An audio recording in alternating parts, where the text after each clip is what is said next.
Oui, bonjour, voici le corrigé de l'exercice. Donc, j'ai repris l'équation du départ et puis je l'ai remplacé par les informations qui m'étaient données. Un écoulement de 150. Pour le pourcentage qui était de 4%, ben, j'ai un peu triché. J'ai vu qu'en faisant 0,044 divisé par 100, 4%, on tombait sur le 6 de la solution. Donc, j'ai bidouillé. Voilà, là, ça pouvait être une petite difficulté de démarrage. Mais voilà, j'ai bidouillé pour que il fallait pas mettre 4, il fallait mettre 0,04. Là, je remplace aussi la contenance du bassin. Je développe mon 150 sur les deux termes de ma parenthèse. Et j'obtiens l'équation que je vais devoir résoudre. Alors, je l'ordonne. Je mets les y et les y' d'un côté, la constante de l'autre. Donc cette équation, elle s'appelle E1. Je la résous sans second membre. Donc je m'aperçois que là, il faut mettre un 1. Et là, c'est la valeur de B. Donc là, vous avez la valeur de A et la valeur de B. Donc moins B sur A est ici. Donc les solutions de l'équation sans second membre, ce sont les fonctions f de t qui sont de cette forme-là. Parce que 0,005 divisé par 1, ça fait, je fais partir le 1.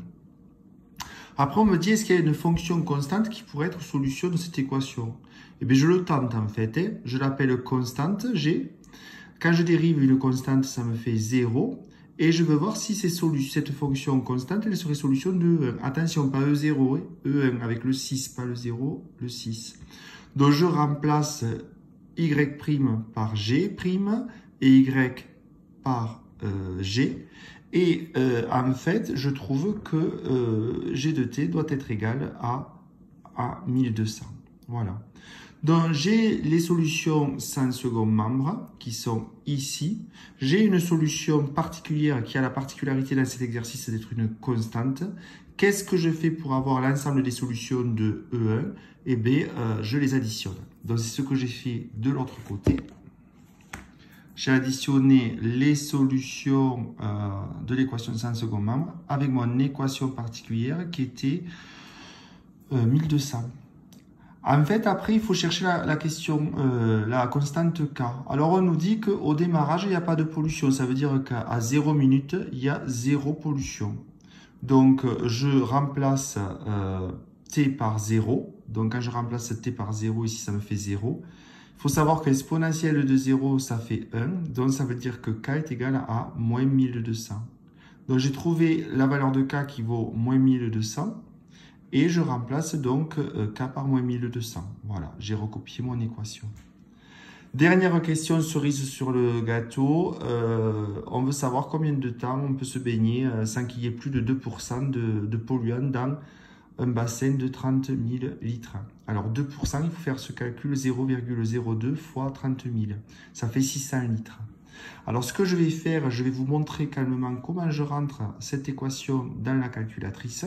Ça, il faut vraiment savoir le faire. Ça va être un exercice que je vais mettre dans le CCF et qui va durer 20 minutes. Et voilà.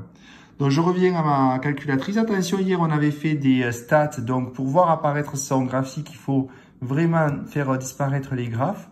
Donc, ici, je rentre l'expression de ma fonction qui est moins 1200 fois exponentielle de moins, c'est des petits moins, 0,05 fois t, fermez la parenthèse, plus 1200. Voilà. Sauf que si je la graphe, à mon avis, je vais voir rien du tout. Voilà, j'ai que le début, c'est moche. Donc, je sais qu'il faut que j'aille jusqu'à 600 litres. Donc, je vais voir à la fenêtre et je vais essayer d'aller jusqu'à 200 minutes, par exemple. Et je vais jusqu'à 800 litres et je graphe, voilà. Voilà. Et donc, moi, j'aimerais voir apparaître le 600 litres. Alors, le 600 litres, c'est la droite qu'il faudrait tracer, Y égale 600. Donc, Y égale 600, je reviens en arrière. Et là, je fais dans Y2, 600. Voilà. Graphe. Voilà.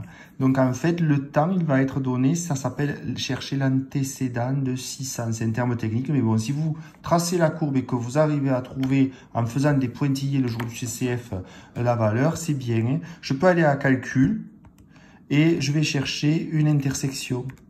Ben, moi, ça vous permet de connaître ça. Courbe 1, eh bien, on va dire que c'est il n'y en a que 2. Donc, courbe 2. Voilà, je cherche.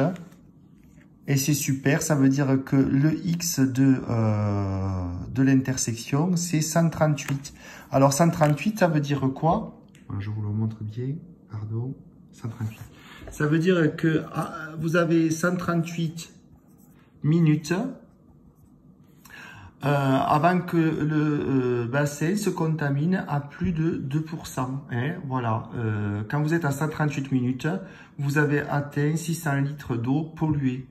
Et donc, les baigneurs, après 138 minutes, ne pourront pas se baigner. Voilà, j'espère que ça sera bon. Si vous avez des soucis, vous me contactez par le moyen qui vous plaît.